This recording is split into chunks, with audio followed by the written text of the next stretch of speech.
nous sommes ce soir au Banana Café pour rencontrer Jean-Luc Romero qui nous présente son nouveau livre Homo Politicus. Jean-Luc Romero, c'est un personnage puisque aussi bien homme politique comme conseiller régional d'Île-de-France, réélu en 2010, mais également président de multiples associations comme celle de la lutte contre le sida et celle du droit de mourir dans la dignité. Bonsoir Jean-Luc. Bonsoir. Alors Jean-Luc, on est venu parce que tu sors un nouveau livre, tu es vraiment très prolifique en écriture. Il s'agit de Homo Politicus. Première question, qu'est-ce qui t'a amené à écrire ce livre? Quelle est l'idée de départ? Pourquoi maintenant avoir écrit ce livre et pas il y a quelque temps précédemment quoi? Tout simplement parce qu'on est dans une époque électorale, que dans un an c'est les élections législatives et présidentielles, et je me suis dit voilà, il ne s'est rien passé ces dernières années, le combat pour l'égalité est toujours là, et on ne peut pas encore laisser passer une élection présidentielle et une élection législative sans obtenir enfin cette égalité qu'on souhaite, parce que c'est quand même incroyable, on voit tous les pays qui nous entourent, je vois par exemple l'Espagne, mon pays d'origine, grand pays catholique, le Portugal, qui ont le mariage homosexuel, et la France ne l'a pas encore, et je trouvais que c'était intéressant de voir ce qui s'était passé d'abord ces 50 dernières années, voir qu'évidemment les choses ont beaucoup avancé, mais qu'il y a toujours une espèce de tabou dans le milieu politique autour de la question qui fait que la France est un peu unique, presque en Europe maintenant. On est le seul pays à ne pas avoir de députés ou de sénateurs qui ont dit leur homosexualité. Alors c'est un livre, comme tu le disais, très important puisque il fait pratiquement 300 pages, si je ne me trompe pas, et très bien documenté, très riche d'informations. Bon, c'est vrai que tu as utilisé ton histoire. Quels ont été tes autres moyens de documentation? Deux choses. À la fois, j'ai fait des recherches, bien sûr, puisque c'est un bouquin qui se veut objectif tout en étant fait par quelqu'un qui n'est ni historien, ni sociologue, et qui assume bien sûr une part de subjectivité. Et puis en même temps, bien sûr, et je le dis d'ailleurs dans ce livre, je suis aussi un spectateur engagé et un acteur dans un certain nombre, la loi pénalisant les propos homophobes, un certain nombre de moments politiques dans lesquels j'ai vraiment participé.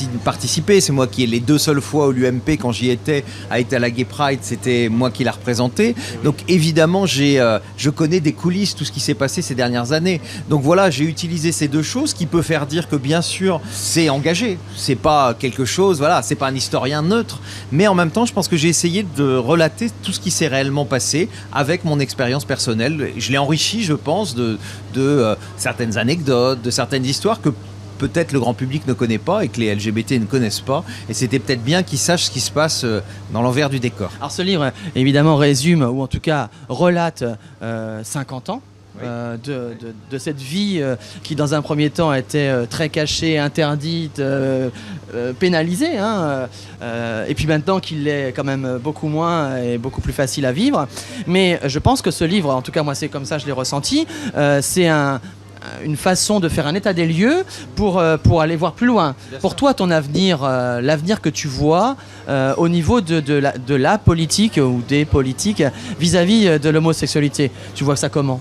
Alors, comme tu dis, c'est un état des lieux, puis en même temps avec plein de clins d'œil. Je ne sais pas si tu as fait attention, mais toute cette histoire de 50 ans, qui est en même temps mon âge en même temps. Donc tu vois, c'est vraiment...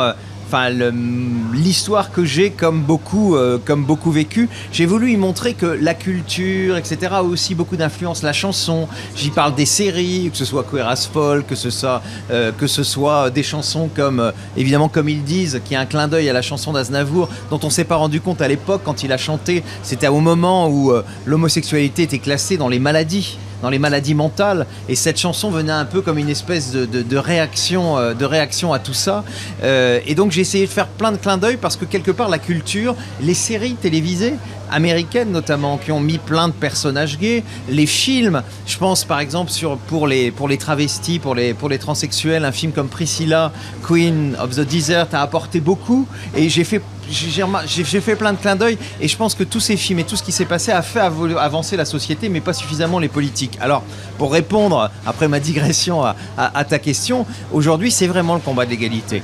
Je crois qu'on ne peut pas continuer aujourd'hui à attendre que cette égalité arrive. Je pense que les élections qui viennent, et c'est la raison de ce livre, c'est l'occasion de mettre cette question-là dans le débat. On ne peut pas ne parler que d'insécurité, que d'immigration. Il y a d'autres sujets dans notre société qui sont importants, et l'égalité entre les homos et les hétéros, je pense que c'est un sujet important.